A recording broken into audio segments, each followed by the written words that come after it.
Hi everybody, this is ATEEQ. Welcome to our YouTube channel Engineering Drive. In my today's session of Java programming, I will be discussing about how a Java program can handle the exception.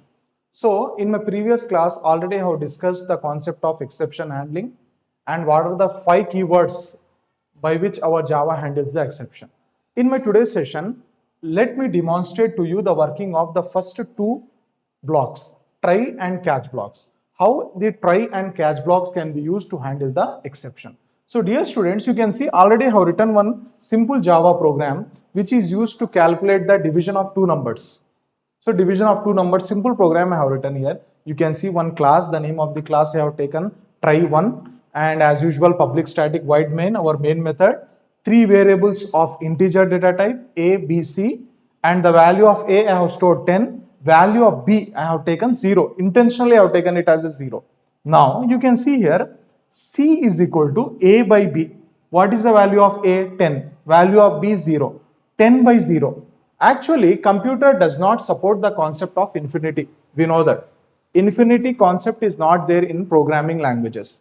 So, whenever our computer, our Java program will evaluate this result, 10 by 0, what happened? C contains infinity. So, during this situation, runtime error occurs in the program. So, we will not get any output. Control will not enter into this result at all. Okay, let us say instead of b value 0, if I take b as 2, then what happened? 10 by 2, 5. So we will get the result is equal to 5. No problem. But when the problem will occur, when there is a runtime error. So this is an example of runtime error. Okay, division by 0. We call this one as division by 0. So whenever this type of runtime error occurred, program does not terminate in a normal fashion. Abnormal termination of a Java program will happen. So in order to avoid this abnormal termination, we need to handle this runtime error now. Okay, how to handle this runtime error, how to handle this exception? By making use of these two blocks, try and catch. So simply we need to do some changes in this program. Okay, what are the changes? Where we are seeing that exception is getting occurred in the program is in this statement. Yes or no? So put this code inside the try block. Try. Okay. So let me write it neatly. So the code which generates the exception. So we can see here, this code is generating the exception. So that's why here put this code inside the try block. So this entire code I am keeping in the try block. Okay. Now the statement a by b is generating a runtime error. That's why along with the system.out.println, I have kept it inside the try block. Now block of code is getting monitored by try block now. Now in order to handle the exception, try block will communicate with the catch block. So continuously we need to write catch block also. So here program continuation, here I am writing catch. And what is the syntax of catch block? Here we need to write the type of exception. So this is division by 0 is the exception which belongs to the class arithmetic exception. So that's why we need to write here catch arithmetic exception.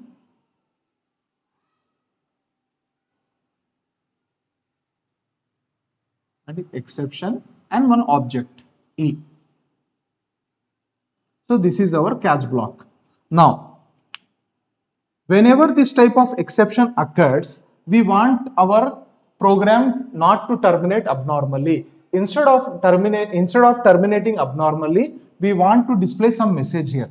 So by mistake, user has given the value of b as 0. That's why we will write here system dot out dot print ln. Here I want to display the message denominator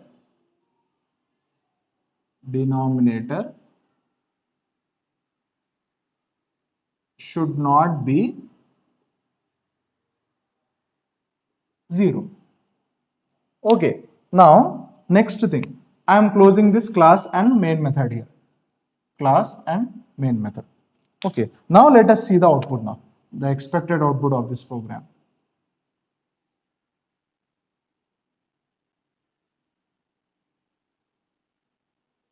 Now, previously we didn't got any output. We got abnormal program got terminated abnormally and we got a runtime error. Now I am handling this runtime error now by using our Java mechanism try and catch blocks. Now you can see here, control will come to this class main method, value of A 10, value of B 0, and control will enter into the try block, and here 10 by 0. 10 by 0 means it is a runtime error. So which type of runtime error? This runtime error, division by 0, it belongs to the class arithmetic exception. So that's why from here, from this statement, control directly will go to the catch block.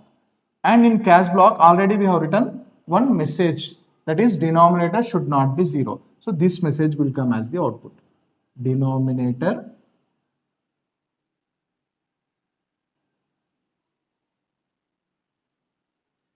should not be 0.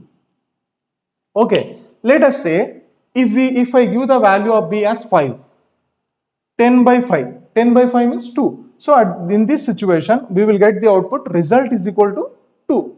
So control will not go to catch block at all. When control will go to catch block? Only in one situation. Which situation? If any runtime error occurs, then only control will go to the catch block.